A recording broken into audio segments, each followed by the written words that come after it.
Bonjour, aujourd'hui on va voir comment renforcer vos tendons et articulations grâce à ces accessoires là, donc les élastiques et les sangles de suspension. On va voir ça. Donc pourquoi les renforcer? Déjà d'une, c'est simple, ça va améliorer vos performances, d'accord. Avoir des tendons et des articulations en meilleure santé, en bonne santé, va améliorer vos performances sportives et surtout éviter les blessures, tout simplement. Avoir une bonne santé articulaire, c'est important. Donc dès que vous avez des tendons et une articulation en bonne santé, vous serez moins sujet aux blessures. Alors, pourquoi je vous mets en avant ces accessoires-là? C'est quoi les avantages de ces accessoires-là? C'est vraiment des accessoires, je parle souvent de ces accessoires-là, ça fait partie de mes accessoires favoris, c'est ce que j'utilise le plus quand même. Ici, pour les tendons et les articulations, vous allez pouvoir améliorer facilement votre mobilité et les muscles stabilisateurs et avec des résistances progressives. Donc j'explique. Ici, les élastiques par exemple, ici pour le curl biceps, on peut voir ici, bon, je ne suis pas échauffé donc je ne vais pas mettre trop de tension, vous voyez, je serre les pieds pour avoir moins de tension tout simplement. Ici, j'ai pas beaucoup de tension, donc le départ du mouvement, c'est là où le tendon est le plus fragile. Plus je veux engager le mouvement, plus mon tendon il est fort, d'accord, il est plus contracté, c'est normal. Ici, au bras tendu, là le tendon est très fragile. Je commence à fléchir, j'ai très peu de tension dans l'élastique, il respecte ma tension. Plus je veux monter, plus j'ai de la force, plus mon tendon est fort. Ok. Bon, après, une fois que je suis échauffé, tous les bras, échauffé, il faut bien les bras, tous les triceps en particulier. Le coup du triceps, c'est important. Là, je suis bien, une fois que je suis bien échauffé, j'écarte un peu plus les bras, les jambes. Vous voyez, j'ai une tension plus forte dès le début, mais la tension, vous voyez, l'élastique, il va augmenter. La tension est de plus en plus forte. D'accord.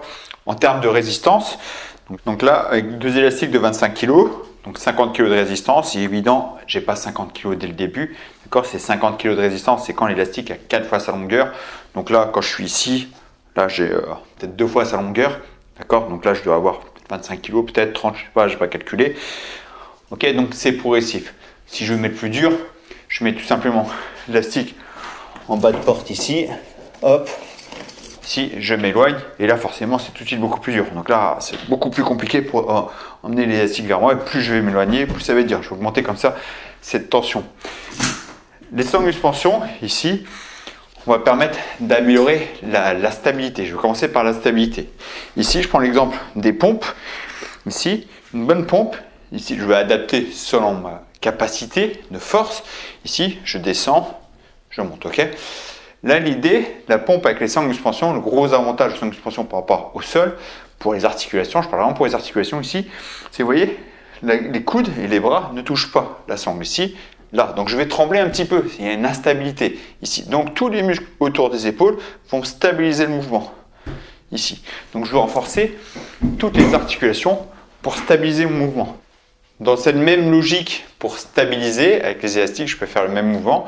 Ici, donc résistance progressive que je vous ai dit, d'accord. Je vais de façon progressive, donc au début du mouvement, je n'ai pas beaucoup de tension, plus je vais tendre, plus de la tension.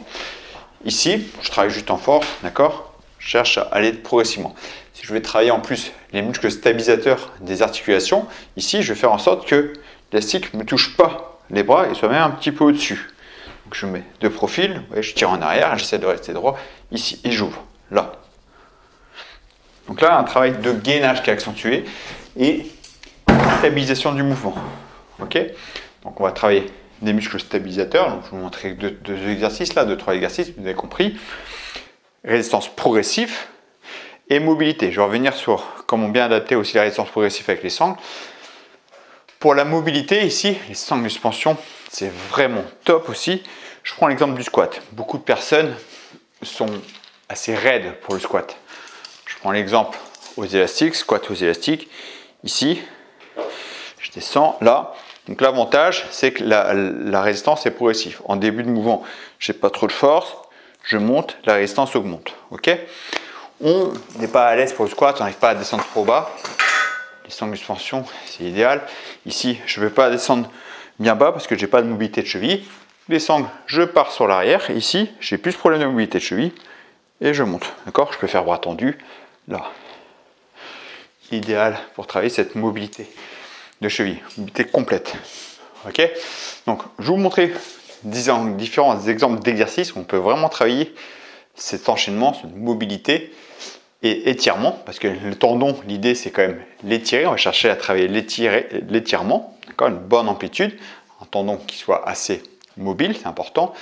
Travailler de façon progressive, parce que ce qui est très important à savoir, c'est que les tendons et les ligaments mettent beaucoup plus de temps à s'adapter que les muscles. C'est pour ça que quand on fait un programme de muscu, il faut faire attention à cette adaptabilité des tendons et des ligaments. D'accord? Si vous progressez trop vite en muscu, surtout avec haltères, on a tendance à vouloir charger lourd, mais c'est valable aussi avec les sangles, avec tous les accessoires, hein, c'est valable aussi. Si on va chercher à progresser trop vite en termes de résistance, le muscle va s'adapter assez vite, mais le tendon ne va pas suivre. Le tendon a besoin de temps, donc on y va progressivement. Il faut vraiment laisser le temps au tendon de créer des adaptations. Ok? Donc le tendon réagit bien aux phases excentriques, aux phases d'étirement. D'accord? Donc on va y aller dans cette logique-là. C'est-à-dire, ici, je vous montre des exercices. Là, je vous ai montré le squat. Là maintenant, le squat dans le sens ici que j'aime bien pour travailler en amplitude complète. Ici, je suis penché en avant, appuyé sur la sangle. Ici, je vais descendre, fléchir les jambes, partir les fesses en arrière. Et vous voyez, j'ai une bonne amplitude complète, étirement complet du quadriceps. Je n'ai pas de pression sur les genoux parce que je suis en appui sur la sangle. D'accord, j'ai pas de pression sur le ménisque. Et je monte. Là, permet de travailler en pleine amplitude sur les cuisses. Je vais travailler la stabilisation, c'est plus dur. J'enlève une jambe et je descends doucement. Hop, ici, toujours doucement, parce que, et ça se fait vraiment, on fait doucement. Au début, on va glisser le pied là, le pied gauche là, je le glisse ici pour stabiliser. D'accord? Et je glisse quand je reviens. Quand je suis à l'aise, je peux l'enlever. Hop, je reviens. C'est en douceur. Gros travail de stabilité au niveau du genou. Excellent exercice. Le squat et le pli élastique, comme je vous ai montré. Les pompes avec les sangles, c'est vraiment un travail d'étirement très fort ici. Je vais venir là. Gros travail d'étirement ici. Je descends, voilà. Là, j'étire bien, mais je contrôle un mouvement. Par contre, la montée peut être dure. Et la petite astuce, je veux me protéger. Ici, je travaille la descente. Je mets un pied devant et je m'aide du pied pour la remontée. C'est-à-dire, je vais me concentrer surtout sur la phase excentrique, la descente. Ici, en gros, mon pied ne sert à rien. Je contrôle la descente. Ça me permet de travailler en force en plus. Hop, ici. Là, c'est trop dur pour remonter. Un pied devant. Et je repousse. Ok? Le développé élastique, la question ne se pose pas. Ici, la résistance est déjà progressive. Ici, tout simplement, la résistance progressive elle va augmenter au fur et à mesure que je vais tendre. D'accord? Donc, l'élastique, par lui-même, respecte déjà, c'est la grosse force, respecte déjà cette tension adaptée au tendon. Les biceps, hein, excellent pour travailler aussi tendon autour des coudes. Biceps avec sangle suspension, ici. Donc là, c'est dur. Donc, ce que je peux faire, c'est mettre, pareil, une jambe derrière pour m'aider à engager le mouvement. Je vais mettre de la jambe arrière ici, je viens. Et je ne mets pas trop de la jambe arrière, par exemple, pour redescendre. Là, je freine, d'accord? Je mets la jambe ici, je m'aide. Ici, j'engage le mouvement. Hop, ici. Travailler le tendon. Triceps, je le répète, triceps, quand on le fait, on s'échauffe longtemps, d'accord? Le triceps, parce qu'ici, il y a le tendon bien appuyé sur le coude. Donc, j'ai fait cette erreur-là pendant des années, pas assez m'échauffer. Et maintenant, je suis très sensible au tendon. Donc, prenez bien le temps de bien échauffer le tendon au niveau du triceps. Faites des séries assez longues, d'accord? Et trouvez la prise de main qui vous correspond. Ici, par exemple, triceps de sangle suspension, ici. La prise de main ici, donc là je fais vraiment léger parce que c'est une prise de main qui me correspond. J'amène aux oreilles, qui ne me correspond pas, je voulais dire. J'amène aux oreilles et je reviens. Donc cette prise de main là, comme je viens de vous dire, moi ça ne me correspond pas. Si je fais vraiment ce mouvement comme ça, j'ai mal au coude direct. C'est une prise de main qui ne me correspond pas. Donc ce qui me correspond, c'est de tenir ici ou là, c'est-à-dire une prise de main qui va me permettre de pouvoir tourner ici, d'accord? Prise de main neutre, ok? Et je ne suis pas échauffé, donc ce que je fais au début, je vais m'échauffer, je mets un pied devant pour vraiment pas avoir de tension du tout, vraiment lubrifier le coude en fait, si vous voulez. Je fais attention que les coudes ne s'ouvrent pas, parce que là je vais me déboîter l'épaule. Ici, j'emmène derrière la tête, étirement complet, je mène un peu de la jambe avant et je reviens. Je ne mets pas trop de la jambe avant quand je fléchis, et là, je mets de la jambe avant pour revenir ici. Je fais une série assez longue ici. Quand j'ai une série longue, c'est 15, 20, 25, 30 même, c'est pas grave. On a un bon afflux sanguin. Et après, quand vous êtes à l'aise, vous mettez les deux pieds ici. Tac, hop, et on repousse, d'accord? Ça permet de travailler bien les tendons autour du coude. Pour les élastiques, c'est pareil, je mets l'élastique en hauteur. Donc l'idée, c'est pareil, c'est si je commence ici, là j'ai une tension forte dès le début. Donc au début, je vais être assez près. Je ne vais pas faire de mouvement, pas de bras complètement fléchis, justement pour pas mettre trop de tension sur le sur le coude ici. Et moi, je pivote un peu les mains. Je suis plus à l'aise. Comme ça, ici, là. Une fois que je suis chauffé, je m'éloigne un petit peu plus et je fléchis un peu plus mes bras. Voilà, ici. Là. D'accord? Je prends le temps de bien échauffer. Si je pars direct ici avec une tension forte, je vais me faire mal au tendon du coude. D'accord? Donc, allez-y progressivement. Je vais vous montrer des tractions avec sangle et élastique. Je fais exprès de mettre un sur la porte, un ici pour vous montrer qu'on peut vraiment les mettre n'importe où, que c'est facile en fait. Ici, traction, en fait, avec les sangles suspension, ce qui est bien, c'est que c'est facile à adapter. Je mets les pieds au sol, jambes fléchies, hop, je tire les coudes en arrière et là je m'aide des jambes. Ouais, je suis en train de m'aider des jambes, je suis à l'aise. Je tends un peu plus les jambes ici et j'essaie de faire en sorte que ce soit que les bras qui m'aident. D'accord? Que les bras qui travaillent. Là, mes jambes, il n'y a pas de flexion, extension des bras, des jambes, je veux dire. On voit la première version ici, donc jambes fléchies. Donc là, jambes fléchies, vous voyez, je m'aide un peu des jambes. Donc ici, hop, ouais, je m'aide un peu des jambes pour tirer. Je suis à l'aise. Je tends un peu plus les jambes et j'essaie d'être plus éloigné et mouvement par que des bras. Ici, j'abaisse les épaules, je freine la descente, d'accord?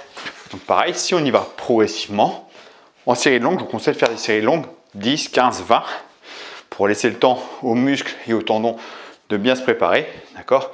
10, 15, 20, entre 15 et 20 c'est bien, et plus on est à l'aise, plus on descend entre 10 et 15 pour gagner en force sur le même mouvement. On y va vraiment progressivement, d'accord? Progressivement, c'est pas à chaque séance, hein. En moyenne, on garde un protocole sur 3-4 semaines au moins, d'accord? Et on avance doucement comme ça. Les tractions, pareil, ici, là. Donc, encore une fois, c'est bien. C'est là, au début du mouvement, c'est là que c'est dur. Ok? Donc là, la tension n'est pas forte. Plus je vais tirer, plus la tension augmente, mais plus les tendons autour des épaules sont forts ici.